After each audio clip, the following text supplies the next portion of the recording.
Hi everyone, good morning. So welcome back my YouTube channel Royal Educations.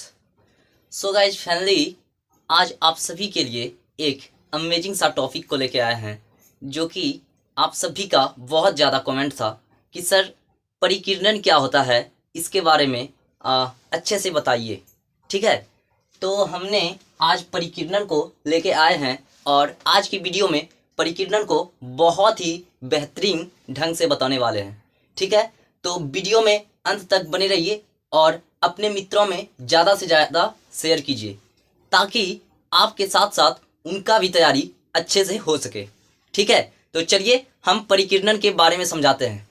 देखिए, जब सूर्य से प्रकाश धरती पे पड़ता है, ठीक है, क्या होता है, सूर्य से प्रकाश निकलकर धरती पे पड़ता है और धरती पे बहुत सारे धूल कण, जैसे कि आप मान सकते हैं कंकड़ पत्थर इत्यादि बहुत सारे फैले हुए चीज़ हैं। ठीक है, तो उन्होंने करता ये है कि उस प्रकाश का, सूर्य के प्रकाश का कुछ ऊर्जा को अवशोषित कर और पहले अवशोषित कर लेता है और उसको फिर अपने किसी माध्यम से धीरे धीरे विकसित करता है। मतलब पहले अवशोषित करता है, उसके बाद पहले वो अपने अंदर समा लेता है कुछ ऊर्जा को और उसके बाद में उसको विकसित करता है। जैसे मान लीजिए यहाँ पे कुछ धूलकण है, यानी कि मान लीजिए आप कंकड़ पत्थर ईटा जो कुछ भी है, इन्होंने प्रकाश के, यहाँ पे मानिए कि सूर्य है, क्या है, यहाँ पे सूर्य है, सूर्य से प्रकाश आ रही है ऐसे और इन पर पड़ा, किन पे, तो धूल कण और पत्थर पे पड़ा और इन्होंने सूर्य के प्रकाश को सबसे पहले अवशोषित किया। अवशोषित का मतलब अपने अंदर ले लिया। ठीक है, क्या किया, अपने अंदर ले लिया और उसके बाद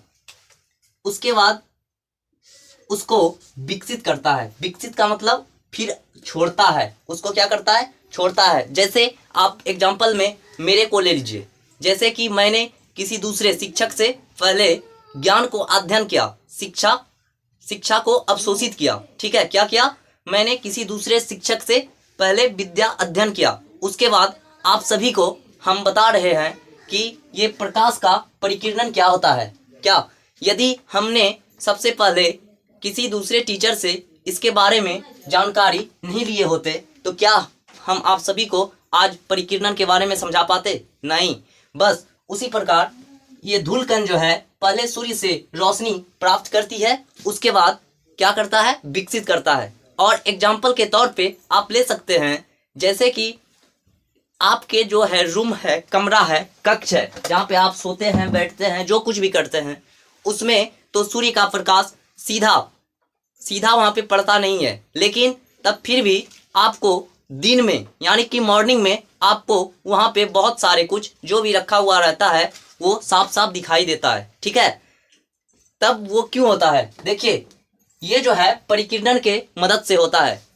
पहले आपके घर में आंगन में जो कुछ भी है वहाँ पे सूर्य का प्रकाश पहले सीधा आया और उसने जो कुछ भी रखा हुआ है, मिट्टी है, कंकड़ है, पत्थर है, जो कुछ भी जो सामान सारे हैं, उन सभी ने पहले सूर्य का प्रकाश अवशोषित किया। क्या किया, अवशोषित किया और उसके बाद फिर आपके वहां से प्रकाश छोड़ा और आपके घर में डायरेक्ट क्या हुआ, प्रकाश घुस गया। ठीक है, तब इसके कारण आपको दिन में भी वहां पे दिखाई देता है जहां पे प्रकाश सीधा गमन नहीं कर पाती है। ठीक है, तो प्रकाश के परिकीर्णन का मतलब बस यही होता है। अब उसका हम एग्जाम्पल लिखा रहे हैं और लिख के उसके बारे में समझा रहे हैं। ठीक है, तो चलिए वीडियो में अंत तक बने रहिए और यदि आपने अभी तक मेरे चैनल को सब्सक्राइब नहीं किया है तो प्लीज़ मेरे चैनल को सब्सक्राइब कर लीजिए और अपने मित्रों में ज़्यादा से ज़्यादा शेयर कीजिए ताकि आपके साथ साथ उनका भी तैयारी अच्छे से हो सके। और यदि आपको वीडियो क्वालिटी धुंधला दिख रहा है तो प्लीज़ 360 कर लीजिए ताकि आपको साफ साफ दिखाई दे और अच्छे से समझ में आए। ठीक है, तो चलिए हम सबसे पहले बोर्ड को कर देते हैं क्लीन और इसके बारे में अच्छे से डिस्कस करते हैं।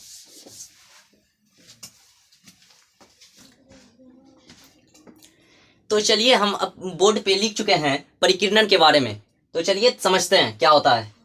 प्रकाश जब सूक्ष्म कणों पर पड़ता है, देखिए क्या लिखा है, जब प्रकाश सूक्ष्म कणों पर पड़ता है तो वे कण उन पर पड़ने वाली प्रकाश की कुछ ऊर्जा को अवशोषित कर लेता है। क्या करता है?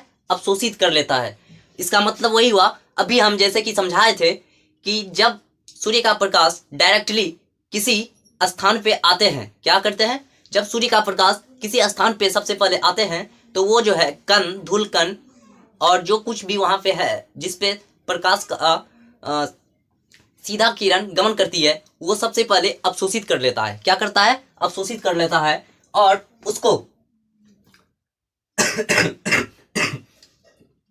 कुछ ऊर्जा अवशोषित कर फिर उसे चारों ओर विकसित करता है। देखिए, सबसे पहले अवशोषित का मतलब, जैसे हम एग्जाम्पल में खुद को लिए थे कि हम जैसे किसी दूसरे टीचर से सबसे पहले परिकिरण के बारे में, स्कैटरिंग के बारे में पढ़ाई किए, उसके बाद हम इस टाइम आप सभी को बता रहे हैं। क्या किए? सबसे पहले मैंने किसी दूसरे टीचर से क्या किया, परिकिरण के बारे में सीखा, उसके बाद अब आप सभी को हम दे रहे हैं। ठीक है, तो बस उन्होंने वही किया है कि सूर्य का प्रकाश धरती पे आके अवशोषित पहले किया, इसको किरण को अवशोषित किया और फिर दूसरी ओर में विकसित कर रहा है। ठीक है बस यहाँ पे वही लिखा है, ऊर्जा को अवशोषित कर फिर उसे चारों ओर विकसित करता है। तो इस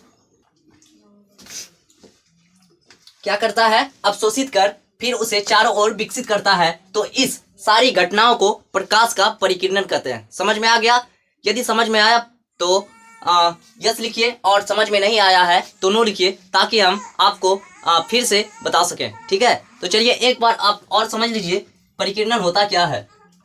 प्रकाश जब सूक्ष्म कणों पर पड़ता है तो वे कण उन पर पड़ने वाली प्रकाश की कुछ ऊर्जा को अवशोषित कर लेता है। क्या करता है? अवशोषित कर लेता है और उसे फिर विकसित करता है। विकसित करने का मतलब पहले उसको अपने अंदर ले लिया, समा लिया, और उसके बाद जैसे आप कह सकते हैं, आप बचपन में जब स्लेट और पेंसिल से लिखा करते थे तो उस टाइम उसको मिटाने के लिए एक रुई आता था। क्या? रुई। एक छोटा सा रुई का गोला से हम क्या करते थे, उसमें सबसे पहले पानी को क्या करते थे? पानी डालते थे, तो पानी उसमें क्या हो जाता था? समा जाते थे पानी, और उसके बाद उसको स्लेट से जब हम मिटाते थे तो कुछ उसका जो है पानी का कुछ मात्रा अपने स्लेट पे जाते थे, और वहाँ पे क्या होता था, उसमें जो कुछ भी लिखा हुआ रहता था वो साफ क्लीन हो जाते थे। तो हम उसको एग्जाम्पल में ले सकते हैं, जैसे कि रुई को भिगाकर स्लेट को मिटाना। पहले पानी अवशोषित किया, उसके बाद पानी विकसित हुआ, उसके बाद क्या हुआ? स्लेट आपका क्लीन हो गया। आप एग्जाम्पल ऐसे बहुत सारे ले सकते हैं, और एग्जाम्पल आप ले सकते हैं